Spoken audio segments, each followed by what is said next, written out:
The Reformed Gamers is brought to you 100% independent and ad-free thanks to our dear patrons over on patreon.com/thereformedgamers.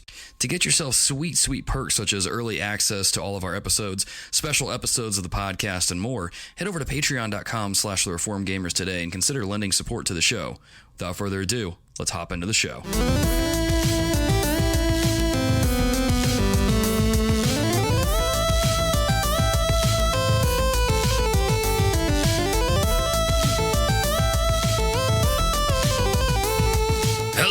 Welcome, dear listeners, to episode 157 of the Reformed Gamers, the show all about theology, video games, and handing out the Golden Deer Award for 2019. I'm your Echo host, Logan. I am his co-host, Adam. Adam, we were talking about this a little bit in the pre-show. Man, December is a crazy month as an adult. A lot of stuff going on. Snow happening when you least expect it. You find out you can move into a new house when you least expect it. And then Adulting is really what it is. I'm new to it, even though I'm 30 years old, but I'm new to it. And so it's a thing. It's a thing, but it has been a crazy month. But dear listeners, we are so excited to be here to be giving out the Golden Deer Award later on in the show, to be really just be doing the Deer Awards for 2019. You know, it's our yearly episode where we take a look back at the year of the games that we played, whether it's a game that came out or it's a game that came out 2 years ago, but we played it this year. And if we enjoyed it, we're going to give it an award. And maybe if we didn't enjoy it, we're going to give it another award. So with that being said, before we get into the show, a little bit of housekeeping like we always do. Dear listeners, as always, this episode should be coming out the week of Christmas. So y'all have a Merry Christmas, Happy New Year, because after this episode, we're taking a break for several weeks. And then we'll come back later and have our 5-year anniversary. Oh my gosh. When we come back, it's going to be our 5-year anniversary episode. Crazy. Holy guacamole. Where's the time gone, dude? Seems like just yesterday I was starting this podcast and all nervous and stuff about it, and like, oh man, and then here we are 5 years later. Wow, cool. Okay, so we'll be doing that in 2020. But dear listeners, before all that, have yourself a Merry Christmas. Enjoy that time with your family. Have a Happy New Year. Maybe with your friends, family, all that stuff. Be responsible. Have all that fun stuff. But yeah, and let's see what else we got here. Join our Discord channel.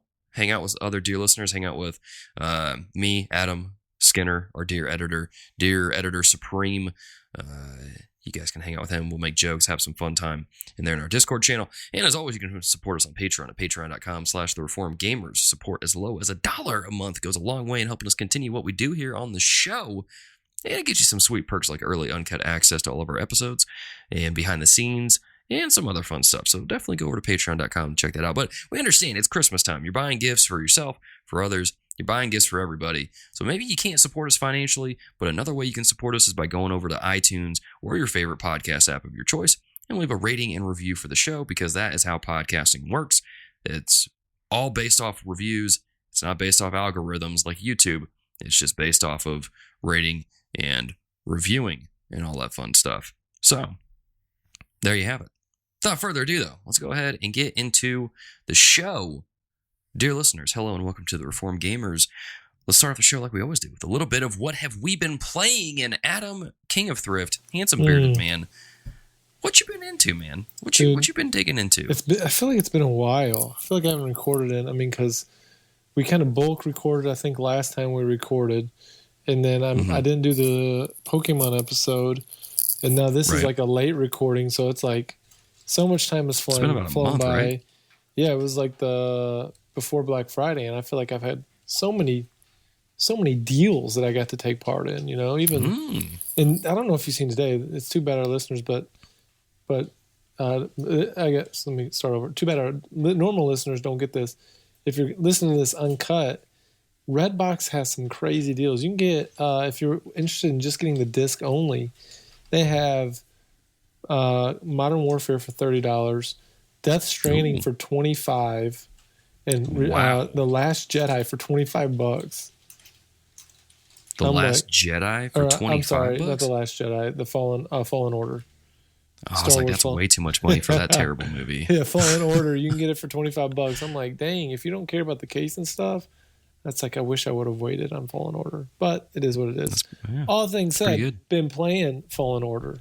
Tell me about it. Dude, I enjoy it. It's definitely got its quirks. It's kind of glitchy. You know, you see that in a couple of different reviews. Like, there's different times where my guy's stuck. He's like halfway, something's going up, and my body's like halfway in it. I kind of got to jump my way onto the platform that I'm rising with. So it's definitely got some weird little glitches where my guy gets stuck certain places. I'll get frozen on a loading screen. Have you had any enemies just fall through the ground in the world? Because that's happened to me a couple times. I'll push them off with that force push, you know. There you go. There's been moments where it's like my screen will freeze. And again, I'm playing on a PS4 Pro. I should be able to handle this. But like it'll get frozen and it'll load for, I don't know, maybe 15 seconds. So definitely had some stuff like that. But all kind of glitches and stuff aside, the story is interesting. I'm enjoying that. The combat's kind of fun. As I've listened to different people, that game definitely has some challenge in the beginning when you don't have a lot of the upgrades and stuff, when you haven't really worked out your skill tree.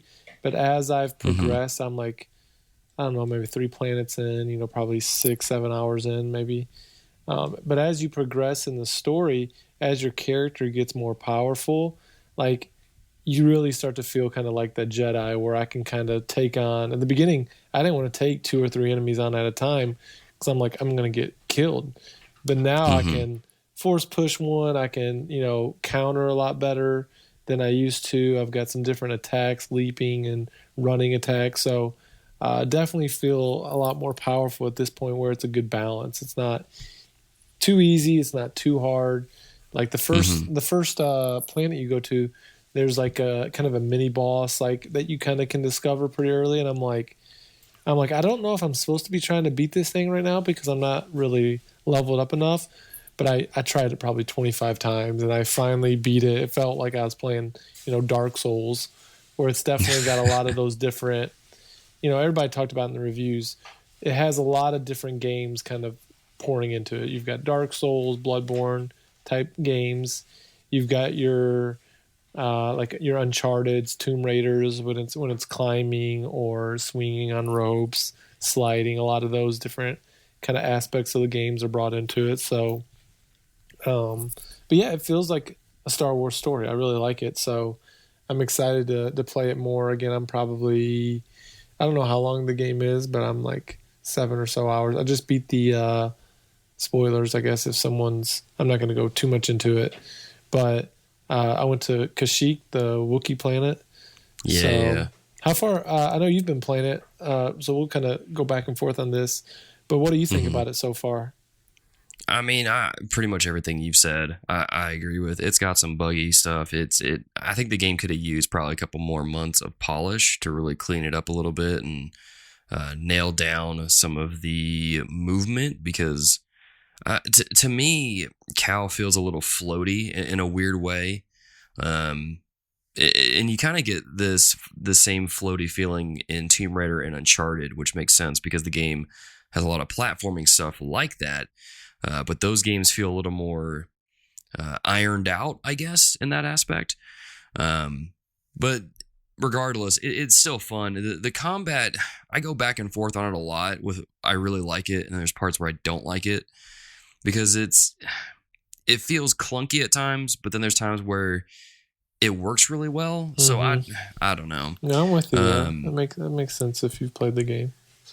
Yeah. So, I mean, it's cool. I'm enjoying it for sure. I love customizing my lightsaber and really kind of decking that thing out and making it my own. The graphics are sweet too. Like the backgrounds and stuff, the scenery, like sometimes when you get up close with your character, he can kind of look a little blurry and stuff like that. So I'm not necessarily talking about the main character's model, but basically a lot of the characters around. I mean, the female character, her eyes are kind of buggy. Her eyes are like huge for whatever reason. But like as you're running around the different worlds, the background vistas and stuff are really cool. Like you'll see like the crash ships and stuff like that. The forest stuff in Kashyyyk. There's a lot of that. Those vistas are really, I mean, they're pretty epic when you think in Star Wars visuals and worlds. I think those graphics are great with those. I agree. And that was the one thing I liked about it too, because friend of the show and dear patron, Michael Toller, he told me when I first got it, he's like, dude, when you first play the game, you got to check out the environments, like the background stuff. You got to see what's going on. It looks really cool. Yep. And I remember just starting off on that like junk planet when the game first opens up, and you see the different ships flying around doing different things. You see one of the Trade Federation ships kind of slowly being towed onto the planet, and I'm like, dude, this is cool. Like, it's not just static. There's stuff going on. It makes it feel like a world that is lived in, that is changing, and so it's cool. But I mean, there's parts where the game looks really good, and then there's parts where the game doesn't look good, like the Wookiees. Oh my gosh. Yeah. I get that that's kind of hard to do because they're all made out of fur, and that requires a lot of power graphically, but whoo, doggy. There's parts that do not look good. You're right, for sure. But it's fun. I'm enjoying it. I don't know, you know how I am with my platinum trophies. I've heard stories back and forth about how easy the platinum is, how there's a grind to it because you got to collect things. I'm like, that's just not where I'm at right now mentally. I don't really want to deal with that. But what's there, I'm enjoying. But overall, I do think the game could use a little more polish all around to really make it as great as what it could be. But what's there is good. What's there is good. I'm definitely glad I got around to playing it this year. I'd love to beat it before I get to some travel. I don't know if that's going to happen. That's what really stinks is I'm going to be gone, mainly stuck on playing Switch games. I'm stuck. I mean, I'm glad I'll get to play it, but I'm going to kind of be away from my PS4 for almost a month straight. So I'm like, I'm going to come back and I'm going to feel so lost. But it is what it is. It's life. Yep. So, or maybe I'll just stay up one night, stay up on Christmas Eve night, play all night, binge it like a little kid would. There you go. But I'm sure my wife, she's giving me a stink eye right now. Move it into the bedroom, not playing while we're in bed. She's sleeping. There you go. Remote play that. Ooh. So yeah, anyways, Jedi Fallen Order, been playing it, good times. I'm trying to think when the last time we recorded. I beat Borderlands 3. I don't think I ever talked about that. So enjoyed that game. Kind of rushed through. There was a ton of side stuff I didn't do. I really had a great experience with that game. I got no beef with it. I'd still, the more I try, I'm like, this would be a game I'll play with people. I played it with friend of the show, Isaac, one of my former students. We played probably 3 or 4 times when it first came out. That's just not my style. I just don't play games with people anymore. Again, usually it's because it's so hit or miss, but I finished that game, played it solo. The ending, some pretty epic stuff at the end of that game. Did you ever finish it? Nah, I gave up on it. But yeah, if you like Borderlands, it's more Borderlands and it's a ton of fun. So, surprise game. No one's going to see this coming. Been playing Chrono Trigger, of all games. Yes. Chrono Trigger on my hacked SNES Classic. Yeah, don't tell the police. You've been playing on your Super Nintendo. That's what I heard. Exactly. So I moved up my SNES Classic to my daughter's playroom. So she's running around playing with her toys, feeding me blocks on her little plastic plates, whatever she's wanting to give me. So while she's playing that, I've been playing it in the background. Now, I got thoughts about this game. Okay. It's okay. That's my hot take. It's okay. People talk about this as like the greatest game ever. Okay, I can see how it influenced some games and stuff like that, but the story's not like mind-shattering. It's like you're traveling back and forth in time and all these things. I feel like it's just very okay. Like, I find like half the time I'm just clicking through to get to whatever.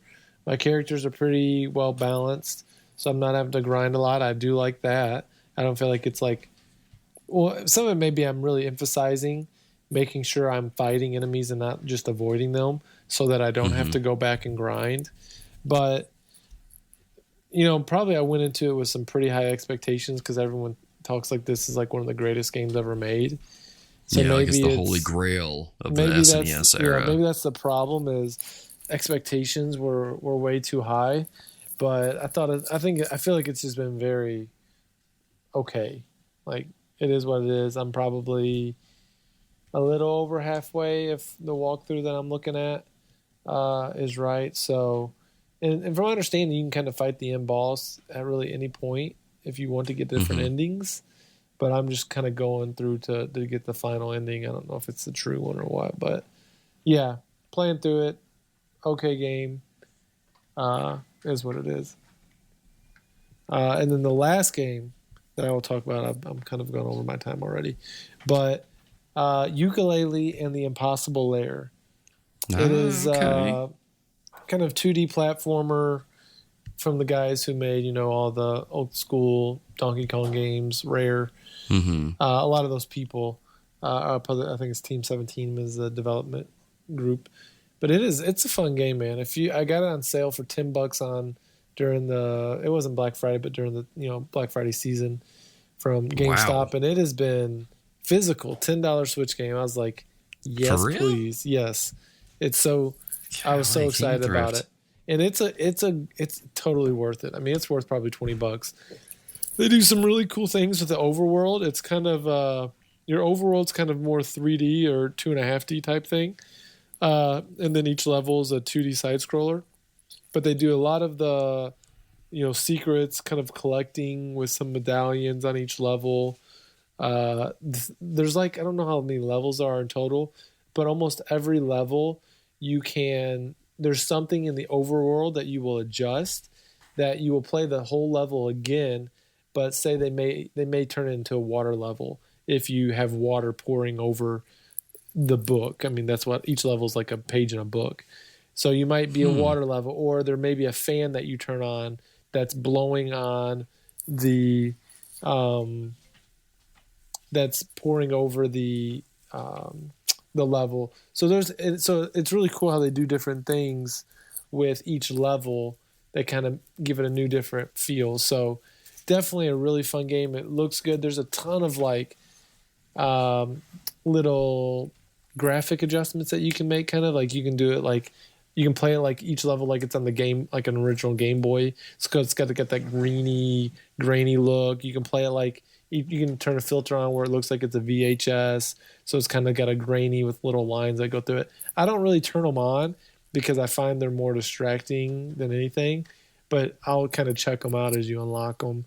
But I haven't finished it. I'm probably a little less than halfway through it, but it's definitely, if you're into those 2D Donkey Kong games, this is a really cool kind of spiritual successor.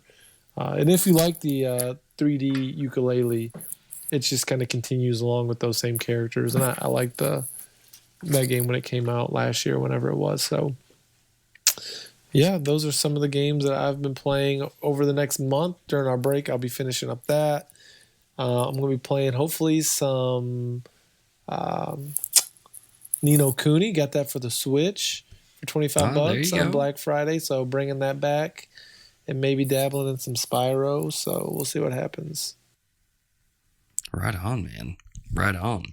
Yeah, I've been seeing a ukulele game all over our Twitter feed. Twitter, it's getting great reviews. Yeah, so I need to. I mean, it's 9 out of 10 most places. I wish I would have known about that $10 deal. I probably would have picked it up then, but my bad, dude. Oh well.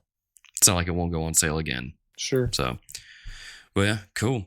Well, apart from Star Wars, I told you guys at the beginning of the show, I kind of mentioned this, how I've been moving, so I haven't really had a whole lot of time to play much of anything outside of Star Wars. I will say that during the move, one of the cool things about moving is you tend to find things like long lost things that you didn't know. You either didn't know it existed or you had just forgotten about it entirely. It existed, but you just kind of forgot. And as I was unpacking, I found my PlayStation TV. For those that don't know what a PlayStation TV is, it's not an actual TV. It is a little hockey puck-sized device that allows you to play PS Vita games on your TV as long as they're supported for it. And so I was like, oh, this is cool. I had forgotten that I had one of these. I thought I had sold it. And so I was, I booted it up to the TV, on the floor, and was getting it all set up, and I was like, man, this is cool. I could play Persona 4 again. Not that I will, because I'm pretty sure my wife would smash my PlayStation TV, and all the listeners of the show would just stop listening because they don't want to hear me talk about Persona 4 Golden again. But I was curious. Like, I was like, okay, what all can I play on this thing? Because I wouldn't mind like booting this up and playing some Vita games that I'd missed, or even some PlayStation 1 games. And so I was looking through and kind of going through the list, and I saw Resident Evil 3 was on there. I'm like, dude, this is perfect because the remake just got announced. So I'll play that to get a feel for the game, and then it'll be even cooler because then when I get the remake, I'll be able to see kind of what's different and kind of have that cool comparison there. And so I played through that and finished it. It's surprisingly short. I finished it in about 8.5 hours, I think. There was just a few nights when we were like moving in here that I was just like, my brain is fried. I need to play video games or do something to where I'm not thinking about moving. And so I stayed up late playing it, and man, it's a cool game. It still holds up in my opinion. I know some people probably won't prefer the tank controls from the old games, but man, I think it still holds up. Nemesis is scary when he just pops in out of nowhere like the Kool-Aid Man with a rocket launcher and just like tries to get at you. But it's cool. I'm excited for the remake and to see kind of what changes and how they adjust things. But yeah, I finished that, and so now I'm like going through my PS TV and trying to see some other old games on there that I could play from the PlayStation 1 era and play those and yeah, get caught up and figure out what's going on with some of these other games. So yeah, it's pretty cool. I'm thinking of busting out the old Vita for some travel here recently. I'm like, do it, man. Doing some international travel, and I'm like, should I take my Switch? I don't really want to mess that up, but I could take my Vita. If that thing breaks, so be it. Yeah, it's no big deal. It's no big deal.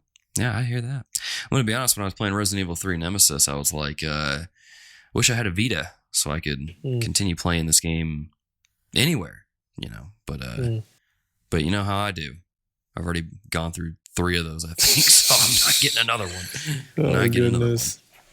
But anyways, so that's what we've been playing. But now, what have we been reading, Adam? Man, what kind of books you been getting into, man? Yeah, finished up the George Mueller book, so that's been, I've talked about that a ton. Finished up a gospel primer. I know you sent me some book the other day, and I'm like, no. Yeah, it was like the pastor's primer or something like that.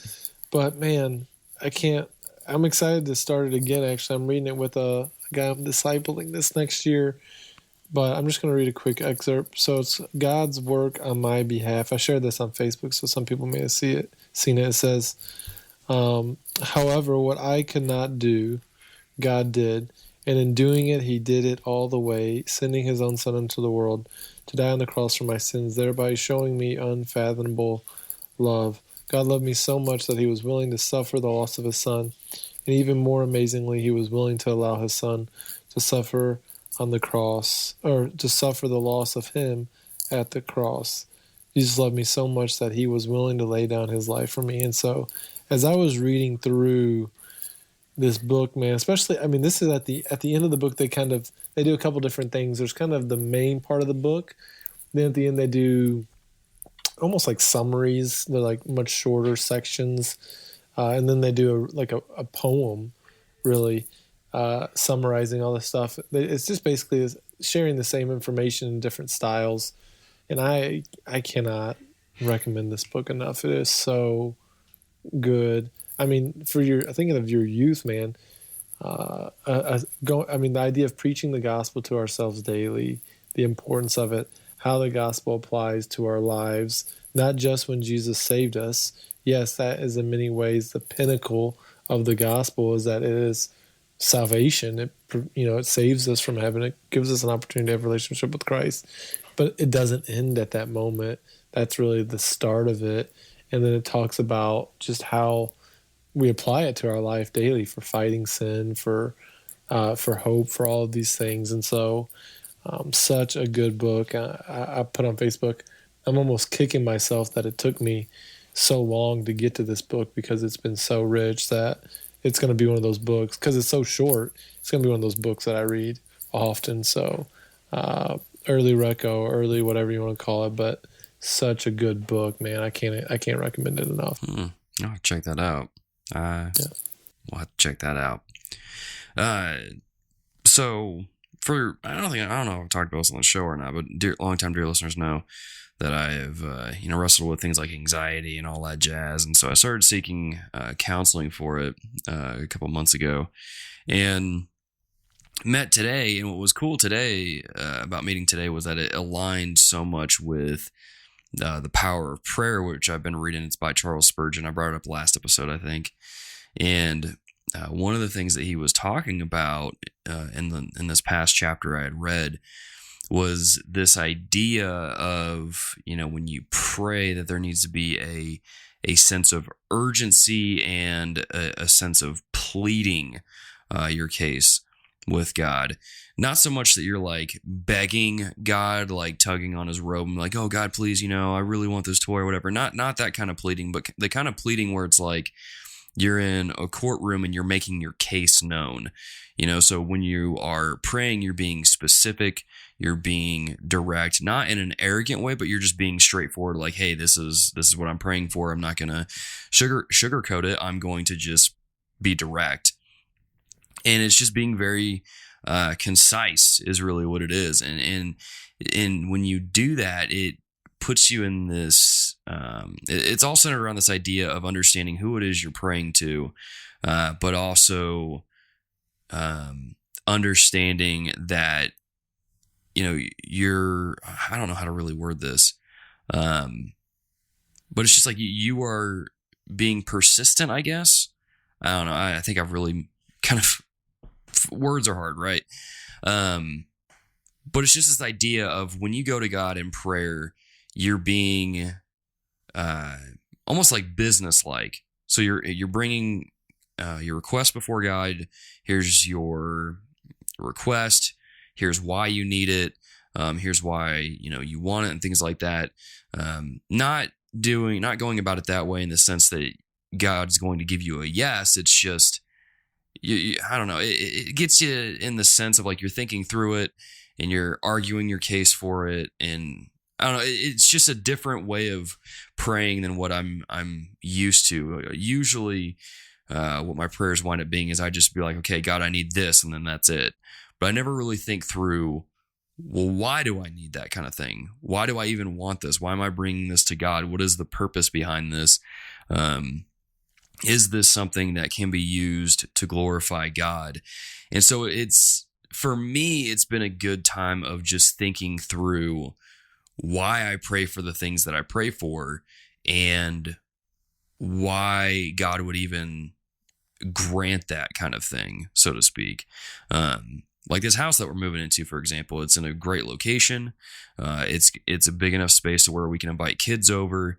And so as I'm praying for God for this process of us trying to finalize on this house, I'm praying those things. I'm like, God, this is a really good house. I want this process to kind of hurry up and finish, so that way we can basically start doing ministry here and having kids over and doing different kinds of like cookouts and like nights of worship and those kind of things. But also it's just a great place for my family to kind of grow some roots and to start or continue the adoption process. So it's just kind of at the core of what I'm trying to get at is what Charles Spurgeon was getting at is it's really getting you to think through what you're praying for. And then as you're talking to God about it, you're praying for it, getting you to argue your case for it, so to speak. But then there's more stuff to it. And I left the book in the other room, and I'm not going to get up because hardwood floors super loud. I'm not going to do that to Skinner.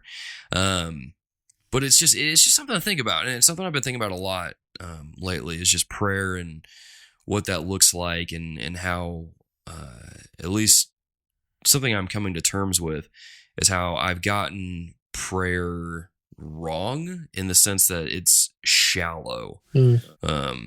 To the point where I've realized maybe that's why I don't pray as much, because I don't see the different aspects of prayer and how deep prayer can really be. So it's been a good time. I'm learning a lot. I'm growing a lot, and so it's been kind of cool. And then that was basically echoed from my counselor Mm. earlier today too, to the point where I'm prayer journaling now. Mm-hmm.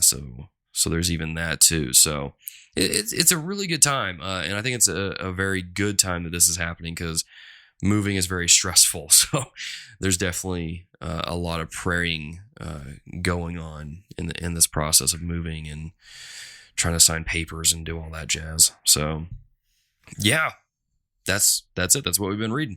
Hopefully that's been helpful for you guys. Hopefully that's been edifying. And thankful for all the people who've reached out to us on Twitter saying just different feedback about this particular section. I think it was Jonathan, Sound of Rain on Twitter. He said like he was expecting to be entertained when listening to an episode, but then he found himself getting challenged and edified because of this section here. So I'm like, yeah, that's cool. So hopefully that happened here. Before we get into the awards part of this episode, dear listeners, just want to do a quick reminder to rate and review the show on your podcast app of choice, whether that's Overcast, iTunes, whichever. Leave a rating and review for the podcast.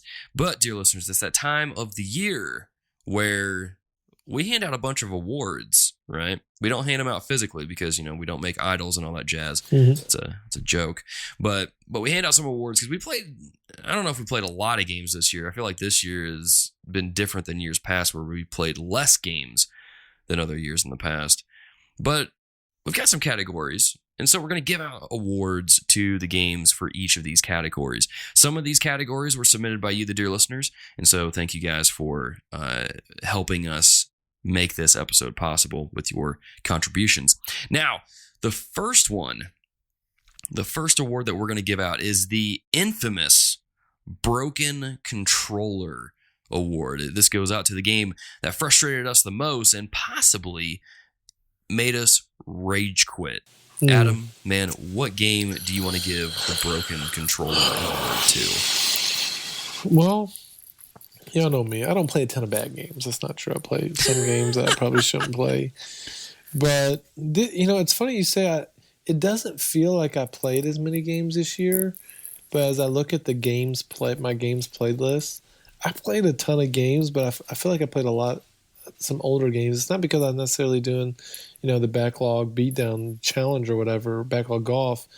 I just was like, hey, there wasn't as many maybe big new games that I felt like really came out. I mean, you've heard a lot of talk on how good was this year, how bad was this year. So my Broken Controller award goes to an older game that I tried to go back and play because I had heard, the story was good and so on. But that game was Heavy Rain. That game, the story was whatever. I mean, again, I didn't get super far. Like, I can see how it could have got better. But the controlling was horrible. The camera angles were horrible. Jason drove me literally insane. Like, there was a while my wife was trying to watch me play it with me, but we could barely get past that point because it kept just Jason. Every time this little boy got lost, I'm like, Jason, stop running off. Like, the parenting was just as bad as anything. But yeah, that would be my for most frustrated by a game where I try to finish most games. I've got a couple abandons from this last year. But that one was one of my abandons that I was just like, no, I can't. The story can't be good enough for me to endure this brokenness of this game. So that would be my winner. Right on, man. Right on. Remember when y'all were talking about, I think it was on the episode that we had our wives on, and I remember you talking about that, and man, what a trip that game is.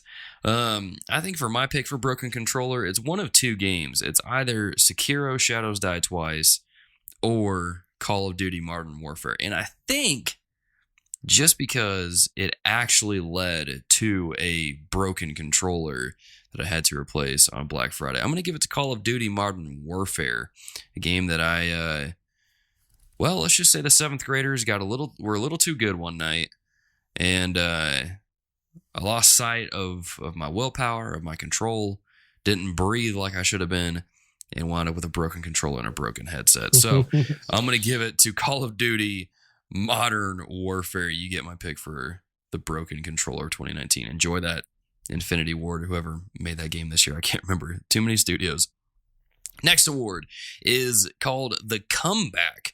Now, this award goes to the game that revitalized a series. We see a lot of remakes, a lot of new entries in the series, and 2019 was no different with several games coming out. You got the Resident Evil 2 remake, you got Devil May Cry, you got Super Mario Maker 2, Fire Emblem, so many different games coming out. So, Adam, man, which game got your comeback award for the year?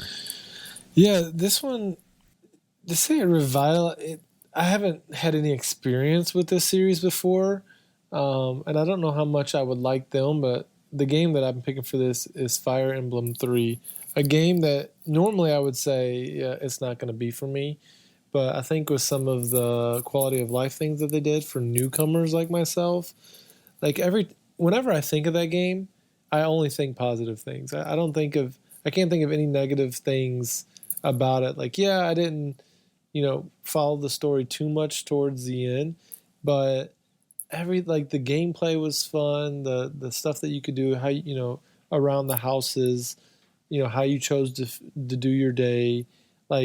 There's always the thought of me, it's I shouldn't have sold that game so I could play it again. Now I don't play any games really twice anymore. Even God of War, my favorite, probably one of my favorite games, if not my favorite game of all time. I'm still trying to find time to get back into that game. But Fire Emblem 3 was just, I think it got a lot of people into Fire Emblem who had never been into Fire Emblem. I mean, speaking of myself, for example. And so I think having on the Switch, kind of people looking for good games to play on there, I think that was a really good Kickstarter for Fire Emblem kind of in this next generation of Switch games. Yeah, man, for sure. I remember when that game came out and a lot of people in the group, the Facebook group, were talking about picking up, playing it, enjoying it. And this was their first Fire Emblem. And I'm like, man, that's wild. A whole new group of Fire Emblem. It's basically 3 games in one. In the past, they would have sold each of those as a separate game. Yeah. Each house. Which they have done before. But they put them all in one. Just some crazy value there, too, in a game. So, yeah, really, really good job by whoever developed that. Who was it? It was someone on Twitter that said that he had put over 100 hours on there. I can't remember. I want to say it was Kyle, but what's his Twitter handle? He does the Millennial podcast. I can't remember. He knows who I'm talking. Yeah. Oh, words. He does. He does a podcast with one of my former students. The film podcast. It's like Critical Millennial. Is that Critical it? Millennial. They do. A little shout out for the Critical Millennial, a podcast about a couple guys trying to get off their feet with some podcasting, talking about movies. So yeah, I don't know Kyle's last name, but Alex, the guy he co-hosts, was one of my RAs. Well, fun fact. Oh, right on. But yeah, I think he's working on his 3rd playthrough now, and he's like, man, there's a lot of value in that game. A lot of value. So my pick for the comeback award this year is going to go to Devil May Cry 5, which is a game that, I'm going to be honest, that whole series to me was kind of like, it kind of fizzled out after, what was it, DMC, the one that Team Ninja made. I don't know. I'm a Christian. I don't play those games. Oh, okay. We're gonna do that, are we? Okay, fair enough. But yeah, I played it this year, and I'm like, man, this is a cool return to form. Like, it still has some of the cool character, or not cool, has some of the punk rock aesthetics to it from DMC, but with the what's it? The whole feel and vibe of the first 3 games. So it was a cool blending of the two to where it really brought it up into the current generation of games. And it was fun. It was fun, but I mean, it's one of those games that I can't really recommend for a variety of reasons. Thinking back on it, it gets kind of graphic, it gets gory, all that jazz. It gets a little crude in the humor. But as a game itself, this award is meant to signify a game that revitalized the series, and I think Devil May Cry 5 really did that for the series. It really revitalized the series and kind of brought it back to the forefront of a lot of people's attentions, and so that game gets the comeback award. Next award is Surprise and Delight. This award goes to the game that we honestly weren't all that sure about. We were pretty sure we were probably going to hate it, But then we played it and we're like, wow, this is actually really, really good. I'm kind of surprised. So it surprised and it delighted us. Now, Adam, man, what game that you played this year, what game gets your surprise and delight? Well, I could put Fire Emblem 3, and I think I had that originally. But Okay. I was looking at the games I played, and I'm like, I got to give this an award somewhere. So I think this is it. A little bit of Fishing World Sim Pro Tour, baby. Let's go. You never know what you're gonna get when you buy a fishing game. But man, I've had a good time whenever I've played this game. I haven't played it as much as I like. It's one of those games that kind of jump in and out in seasons, but I've loved playing it with my buddy. I've caught some big fish, and it's just been. I mean, it's just a good, chill, a game you're playing, not high stress. It feels like I'm fishing in real life. Just kick back, relax. If I could do it outside on a lake, I'd do this instead.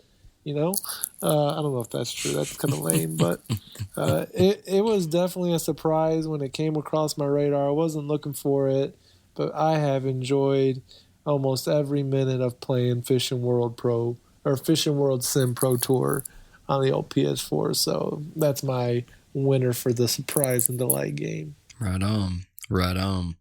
There's a couple different games I could have picked for this between Star Wars Jedi Fallen Order and Need for Speed Heat, but the game that I'm going to give this award to is Code Vein, a game that I talked about I think the last episode or the episode before. I put about 67 hours into this game and been following the game on Reddit, and there's some updates coming with new dungeons, items, all this jazz. And I'm like, man, I thought I was done with the game, but I'm going to have to go back in and try out this new content. It's a game that I honestly really thought I would hate because the whole Soulsborne genre, I generally enjoy up to a degree. I usually hit a brick wall at some point when playing those games, and I just stop enjoying it because it just gets too hard, and I'm like, yeah, I'm done. But, seeing Code Vein, I was like, okay, I'll pick it up, I'll play it, I'll give it a shot and see what I think. After playing Sekiro, I don't know if I really want to play a game like this again, or at least for the time being.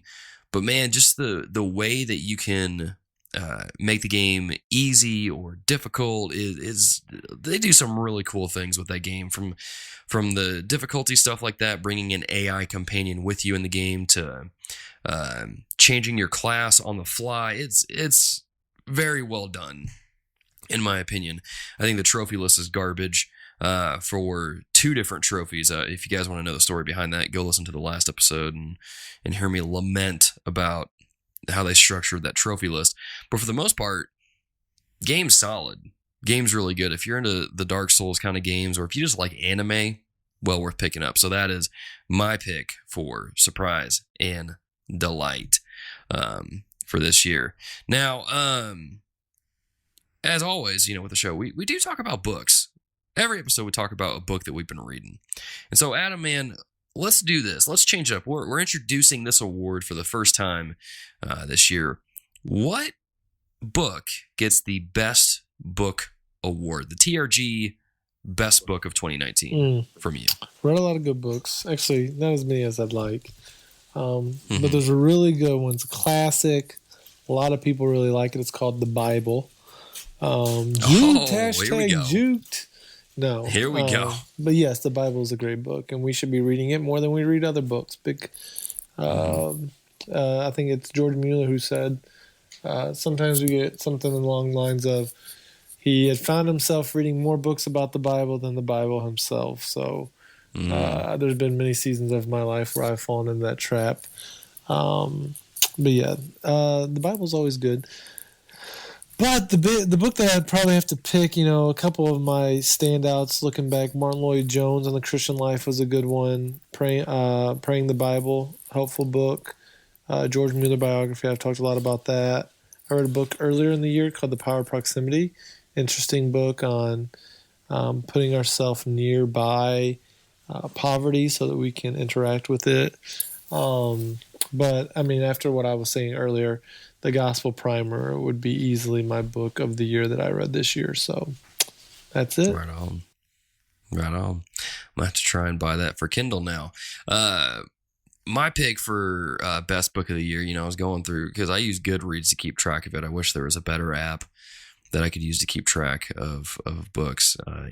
Something like GG, but for books. Charles, you'll have to get on that.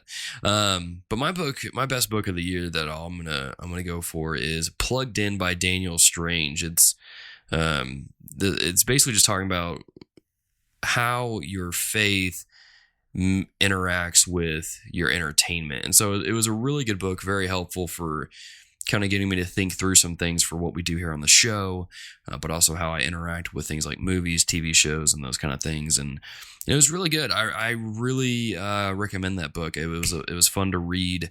I think we gave a copy out to, was it Matt earlier in the year? I think it was Matt Crumley earlier in the year, if I remember correctly. So hopefully you got to read that and you enjoyed it.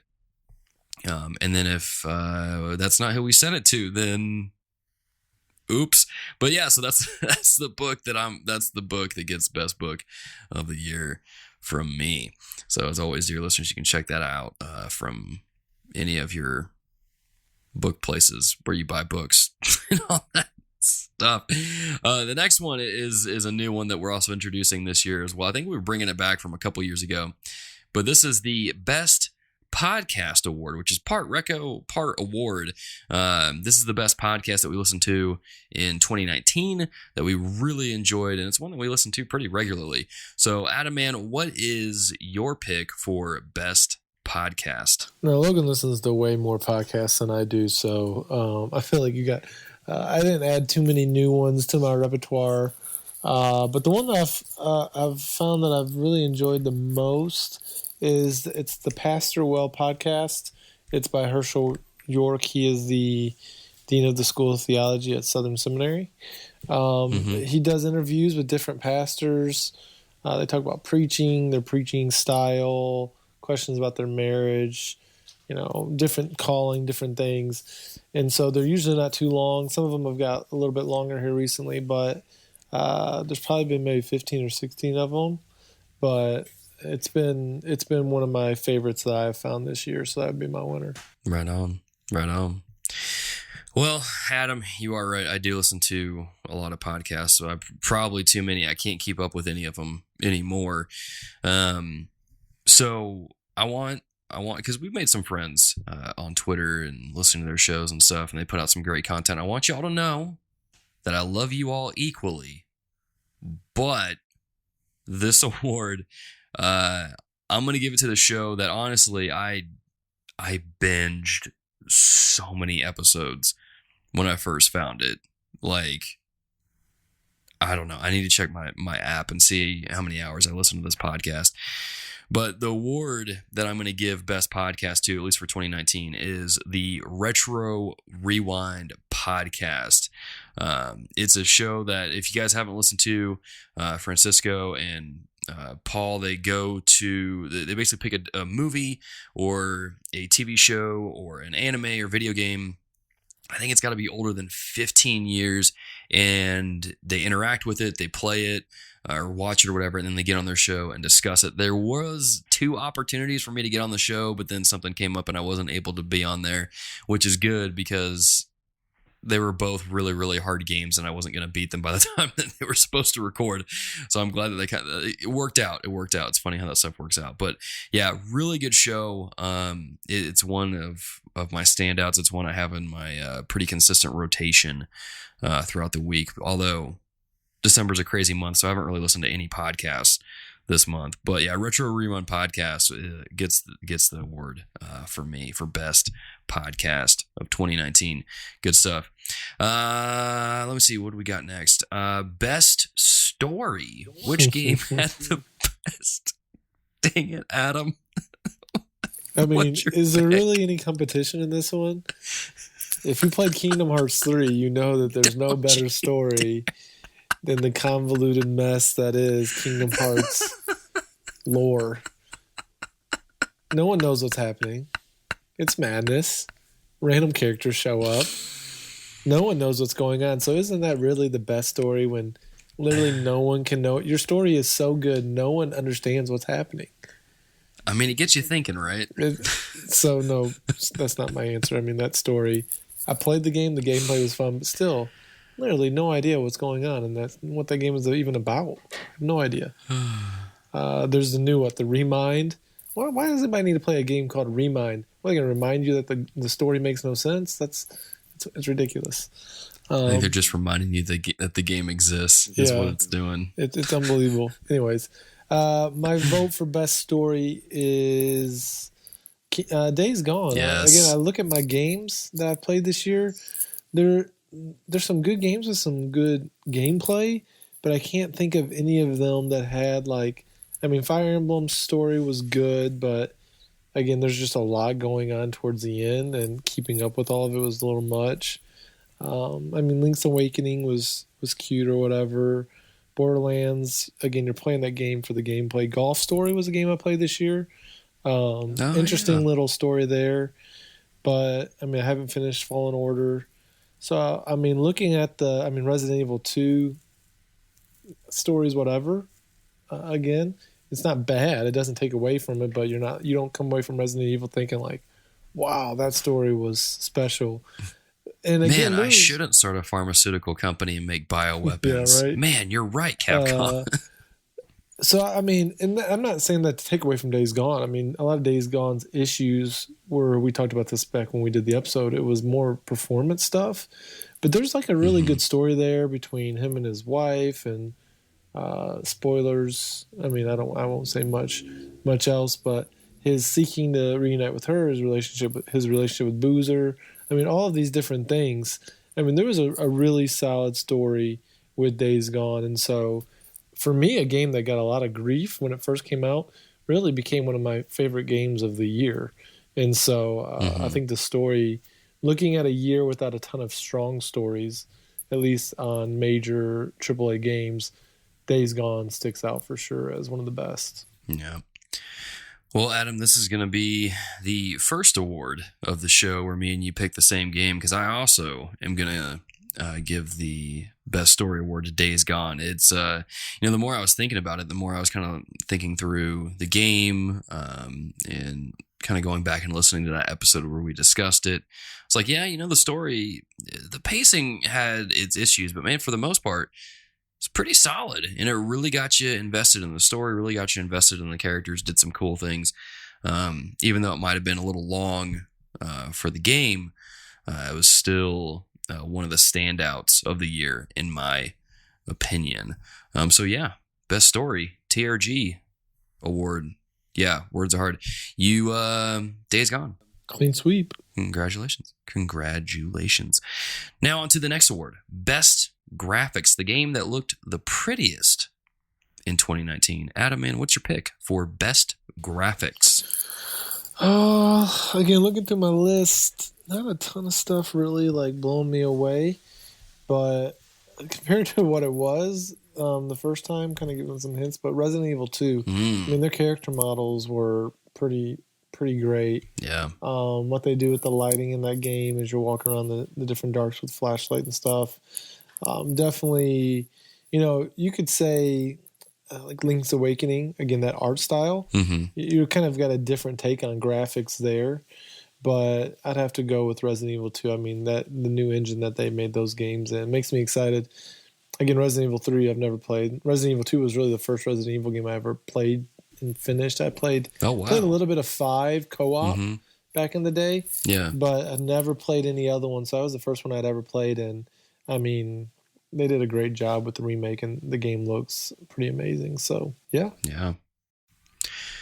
Adam, that's the second award now that we're going to pick the same game, because I, too, am going to pick Resident Evil 2 Remake. It's Collusion. Yeah. They, Collusion.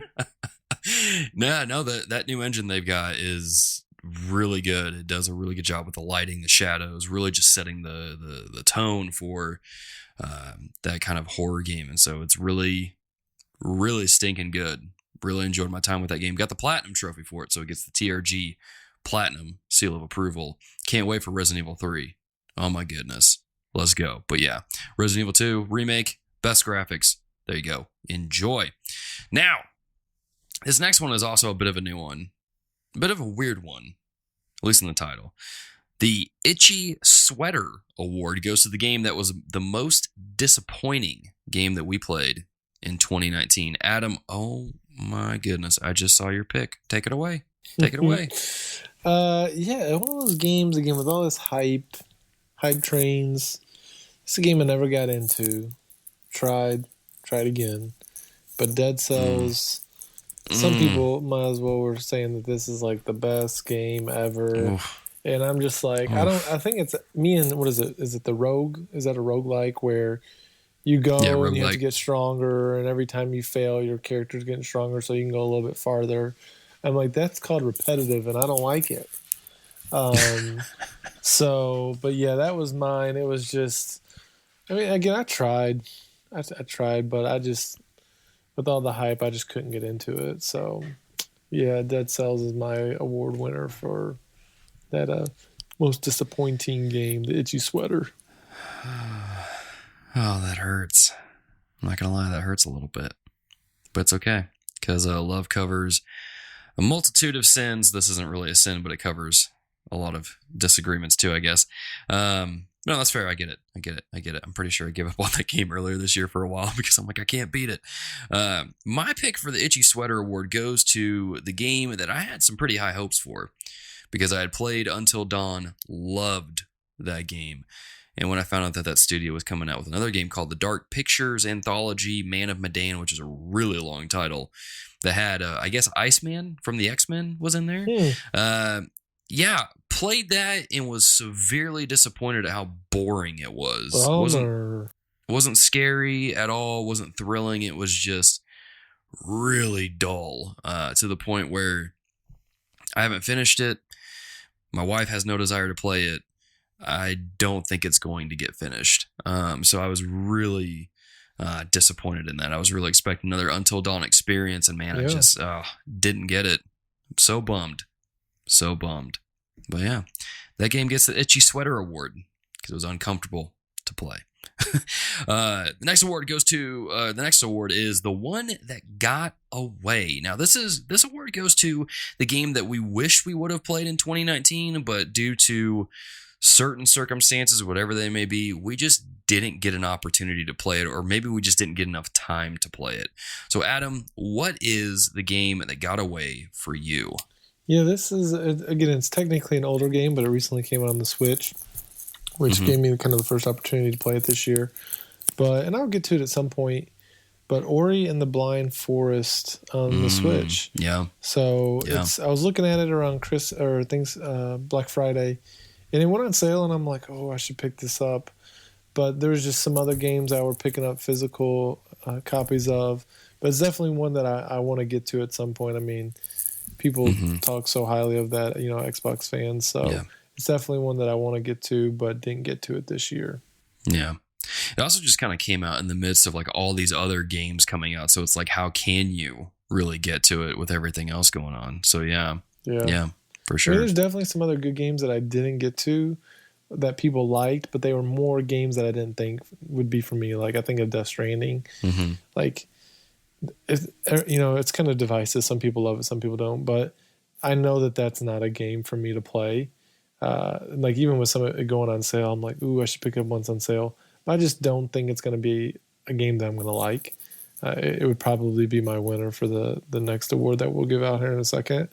But yeah, so there's a couple of those games that I know people really liked, but it's more or less I just don't know if they're games for me. So, but this is one that I think I like whenever I get to it. Yeah, for sure. I think you'll dig it too.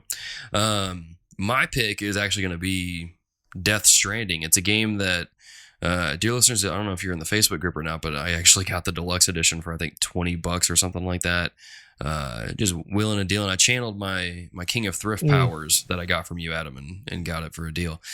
Got an hour into it and then just didn't get to play it because I started it right before, I think, Thanksgiving. And so we were traveling and then all that. And I just never got around to it. So I've only put an hour into the game. And it's unfortunately, looking at my schedule with traveling and all that stuff coming up, I'm not going to get around to it this year. It's going to be a game that I'll have to play next year sometime. So the game that gets the one that got away award from me is Death Stranding. So hopefully I'll get to play that. Hopefully I'll get to play that next year and beat it. Now, the next award is the Time Vampire. This is the game that wasted our time or sucked up a lot of our time for better or worse. So this could go one of two ways. This could be a positive award. This could be a negative award. But Adam, man, what is your pick for the Time Vampire award? Yeah, part of me wanted to put Days Gone because it was such a good game, but there was so much at the end. You're like, is this game ever going to end? Even though I was enjoying my time with it. But looking at my list of games, I went with Xenoblade Chronicles 2, the DLC, the Golden Torna, where, I mean, if you played that one or the first one, you know there's some fast travel, but a lot of times you're just running around trying to figure out, how do I get to where I'm supposed to go? The map's not super helpful. So it's like, am I supposed to climb? Am I supposed to be going low? I feel like I'm right on top of this thing, but I don't know how to get there. And so I feel like I just wasted a lot of time on that game trying to figure out how I was supposed to get to where I was supposed to get. Now, I enjoyed those games. I don't think the Golden Torna was, I don't think I ever finished. I don't think it was as good as the main game. But that was definitely the problem with both of those. But that was the one I played this year, was that DLC where, man, I'm really excited about when they release Xenoblade Chronicles 1, the remake on Switch, but hoping they fix some of those map issues and they don't do what they did with the DLC and with the Xenoblade Chronicles 2, because the maps are just a mess. They're just a mess. Yeah, they really are. They really are. I know you had an issue with it when you were playing it too. Yeah. I was reliving those memories just now, hearing you talking about it, and I'm like, oh yeah, I did play that game this year. But yeah, I don't even know how much time I put into that game, so that probably could have taken this award. But my pick for this award is really one of two games, and it's either Resident Evil 2 Remake or Code Vein. I don't know which game I put the most time into between those two games, because PlayStation doesn't have time clocks on their things like the Xbox does. But I think I'm probably going to give it to Code Vein, because... You know what you should give it up to? You should give it up to Cuphead, because you wasted so many times getting beat by the different bosses. Maybe that's the game I should have given the Broken Controller award to. Oh my gosh, that game. Oh, dude, Cuphead can just put itself into a junkyard and stay there. I hate that game. But no, I think I'm going to give the Time Vampire to Code Vein, because it's one that I put a lot of time into and interacted in the stupid online multiplayer thing trying to get the trophy.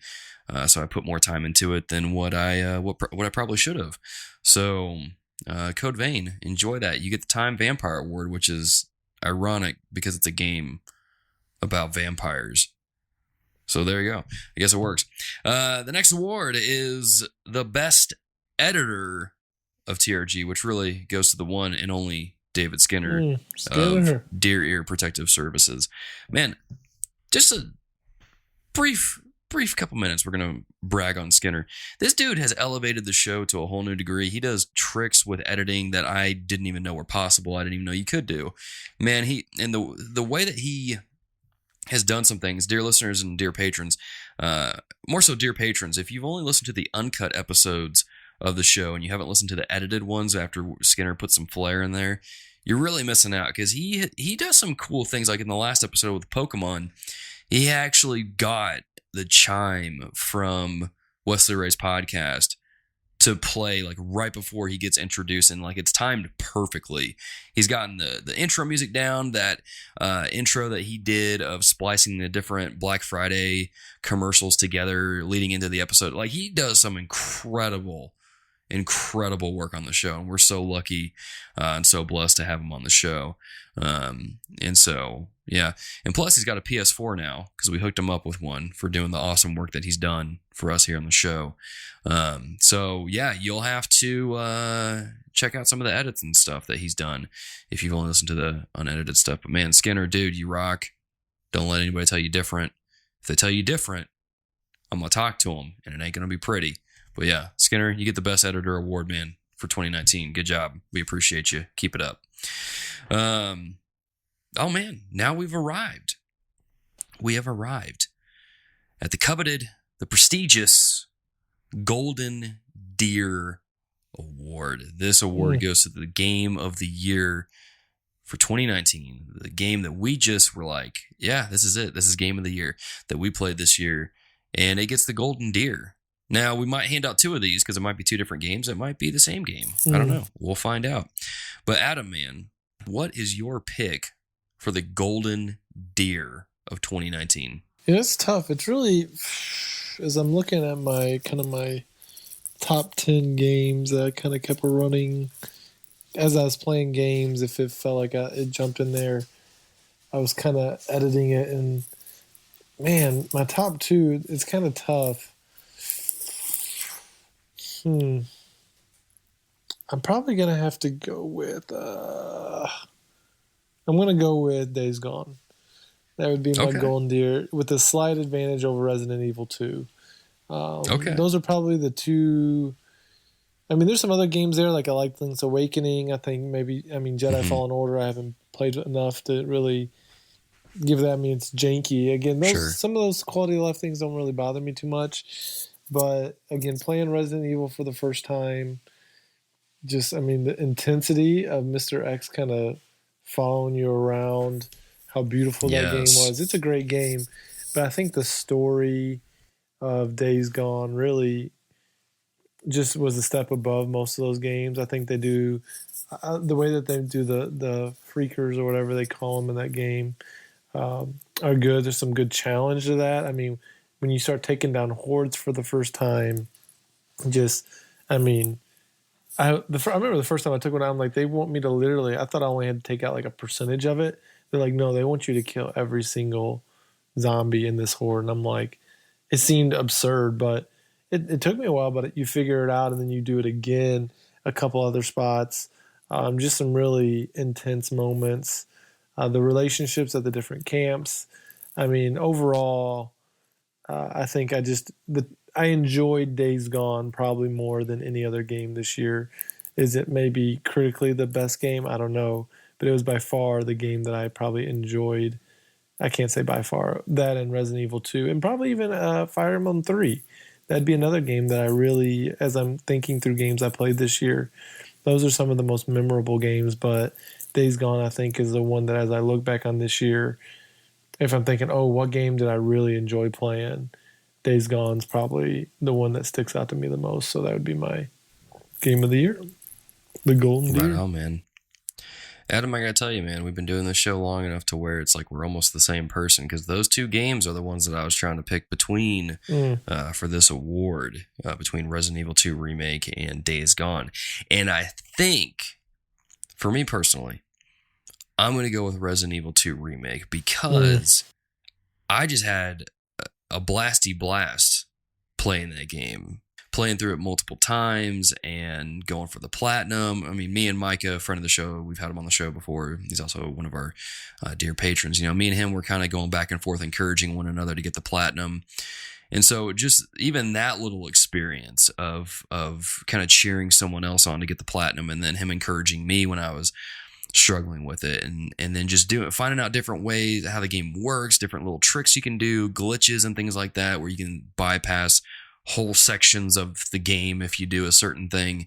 Man, it was very unique. I think out of all the games that I've played this year, I had the most fun playing Resident Evil 2 Remake, and which is wild because I mean there's a lot of games that I played, but man, this is the one that I still think about to this day. Like even when I hooked up my PS4 at the house, and I was like, man, I really want to play Resident Evil 2 Remake. And then they announced Resident Evil 3, and I'm like, now I really want to play Resident Evil 2 even more. And then they patched in the whole, like, you can hear Nemesis going stars or whatever in the background of the demo now. And in the main game, they put holes in the police station to show you, like, Nemesis had been there and stuff. I'm like, this is the game that just keeps on giving, man. So cool. So cool. And just, there's a lot of cool things in there. There's a lot of cool stuff in there that just, the way that it has the soundtrack from the original game and the character models and the different Easter eggs.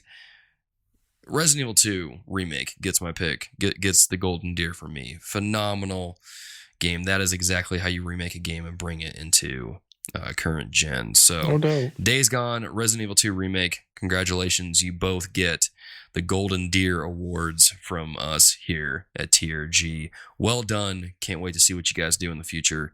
Good stuff. So Ben Studio and I don't know which specific team at Capcom does Resident Evil, but you guys, congratulations. Enjoy that there. We don't have actual awards to send out, but we'll send you a picture of them on Twitter so you guys can enjoy that there. But yeah, dear listeners, I'm going to pause for a second because Skinner's going to edit something in. Hey, dear listeners, surprise, we're doing a giveaway on this episode of the Reformed Gamers, and I think I'm going to wrap the announcement of it. So for a free year of Game Pass Ultimate, send us a tweet about it. That's a whole year of gaming, just don't be raging. The first to tweet with hashtag TRG Golden Deer gets Ultimate for a year. That's right, dear listeners. First person to tweet at us at TRG Podcast with the hashtag TRG Golden Deer will receive a year of Xbox Live Game Pass Ultimate. So not only do you get to play the games that you enjoy online with your friends for a whole year, but you also get access to the Game Pass, which gets you access to, I don't know how many games are in there, but it's a lot. So again, tweet at us at TRG Podcast with hashtag TRG Golden Deer. First person to do so is the winner, and we will DM you that code. That being said, enjoy the rest of the episode. And there we go. So yeah, enjoy that, dear listeners. You let us know what your picks are for the game of the year, and or any of these awards, really. What game made you break your controller this year? Let us know at TRG Podcast. Bonus points if you got a picture. But as always, this is our second episode of the month, which means it is our patron thank you episode. So we're going to take a moment to thank our dear patrons who support us over on patreon.com/thereformedgamers. At the dollar amount or above, we're going to shout you out. Thank you so much for your support. And really just thank you for a great year that we've been able to knock stuff out on YouTube, for the show, the website, all the stuff. Like, 2019 was a great year for the podcast. And, well, if you're in the Facebook group or Discord channel, I think you've seen some of the moves that we're making for 2020. So 2020 is shaping up to be an even better year. So thank you guys for your support. And we'll go back and forth here. Adam, you got the blue names, I got the green. So we'll go ahead and go back and forth and thank them. So those dear patrons are Alex Castellanos, Andrew Steedman, Ashley Cronenbitter, Caleb Schmidt, Christopher Commander, Colin Gregory, Connor Felty, David Matthews, Derek Smith, Eric Bryant, Gareth Evans, Jake Walker, James Barker, Jesse Penu, Joanne Monroe, Josh Broccolo, Clay Brandon, Luke Strain, Mark Frome, Matthew White Chocolate McDougal, Micah Hendrick, Michael Toller, Nate McKeever, Ryan1701E, and Wesley Ray. Guys, thank you so much for your support. Mm-hmm. Guys and gals, thank you so much for your support over on patreon.com. And I've got to be honest, I'm glad that you guys haven't changed your names to anything weird, because I've listened to several podcasts, and they do Patreon too. Some of their listeners make some goofy names to get them to read during the section. So I'm thanking you guys for doing that. Just realized me saying that is probably going to open the door to that. But you guys wouldn't do that because y'all are Christians. You guys wouldn't do that to us. You guys are nice and stuff. I don't know. But dear patrons, seriously, thank you so much for your support on Patreon. What a year it has been. What a year it has been. But before we close out TRG 2019, Adam, man, what are some recos, man? What should our dear listeners check out before the year is through? Yeah, this is a movie me and my wife watched a few weeks back that was just really fun. I think it was after the last time we recorded, so I don't think I've talked about this yet, but it's called Peanut Butter Falcon.